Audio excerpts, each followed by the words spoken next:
Hey there, fellow lifelong learners. So in the past month, I've had a few people ask me, how the heck do you do a book review?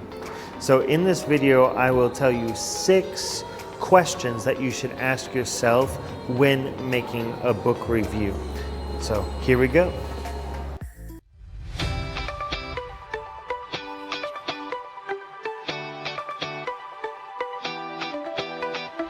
The first question that you should ask yourself is, why the heck do you want to make a book review in the first place? I can tell you my answer. Your answer may be slightly different. But for me, back in 2015, I started reading nonfiction books. And at that time, I had no idea how to read a nonfiction book. I had no idea what to expect. And I figured, well, when I finish reading this book, I might as well type up a little something about it on Facebook and just share some of the things that I learned with some of my friends on Facebook. And so from that point, every time I read a book, I wrote a review, and the feedback from other people was good. Not a whole lot of people read books like me and reviewed books in my friends circle.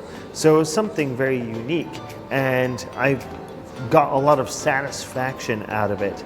So in my case, why am I writing? It's for my own personal gain, and also it's great for memory too. You can look back on your review and you can see the types of thoughts that you had about the book, and in turn, it also helps other people out. They can see, is that a book that I want to read?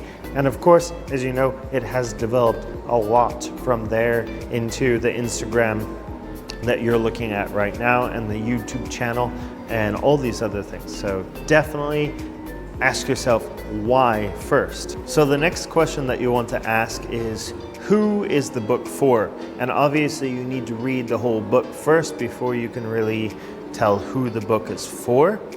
You may be able to find out right in the beginning who the book is for, and if the author is a good author, they will also mention who the book is for. And well, it may be completely obvious, but yeah, you want to answer that in your review itself. Who is it for? Is it for beginners? Is it for experts? Is it for entrepreneurs? Is it for parents? Who is the book for? So question number 3 is, what is the author's aim, or what is the author trying to solve? Because whenever an author writes a book, the author's trying to solve some sort of problem, whether it's a problem that the author personally experienced, or whether it's something that the author sees other people experiencing. So you want to answer that question in your review. And to give you an example, I'm reading Lifespan right now, and the author is basically trying to solve the problem of aging. So how can we as a human race extend our lifespan indefinitely? And then he discusses some of the solutions that he's come up with and whatever the future has in store. So each nonfiction book that you read will have some sort of aim or problem that the author is trying to solve. And question number 4 is, what are the major takeaways? You want to include some of the best takeaways that you personally got from the book in your review. You want to give your audience a little bit of candy if you're sharing it with people. And just because you're writing a review doesn't mean that you have to share it with people. You could just keep it to yourself, a little summary that you keep in a notebook, or you keep on your laptop or on your phone. So anyway, yeah, what is the major takeaway? Include that. You can include 1, 2, 3, 4, 5. I wouldn't include the whole book though, if I were you. Let people figure it out for themselves. And yeah, so definitely that's very helpful and very appealing to people when they read your reviews. And number 5, are the takeaways actually practical? Can you implement them in your life? And yeah, I mean, I often judge a book on its practicalness, and not all books are going to be practical. Some books will be informational, and how we choose to apply that information is up to us. But I personally love practical books. And so, yeah, it's up to you to convey to the audience whether this book is going to be practical for them, and can they actually apply the takeaways in their life. Because that's one of the most important things when we read a nonfiction book. All right, number 6. Now this one is optional. You don't necessarily need to include it in your review, but you need to think about it personally, is how are you actually going to apply the takeaways in the book? How are you going to apply the message? How are you going to incorporate the core of the book into your own life and adapt it and change it, and in turn make your life better? You need to ask this, and you need to try to answer this every day. Work on it daily. Atomic habits.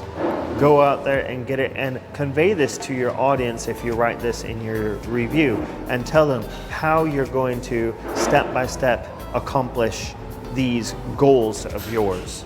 And lastly, of course, is giving a star rating. What is your overall thoughts of the book? You can add anything extra in here, like maybe the author included like some pretty awesome graphs or something like that. So give the book a rating out of 5 stars. Let people know whether it's worth reading or not. So I hope that you enjoyed watching the video today. I hope you got a lot out of it, and if you end up starting to make some reviews, I hope to see them out there. And it's definitely a good personal journey to start making reviews, and just a great strategy for helping to remember what you read. I'll see you next video.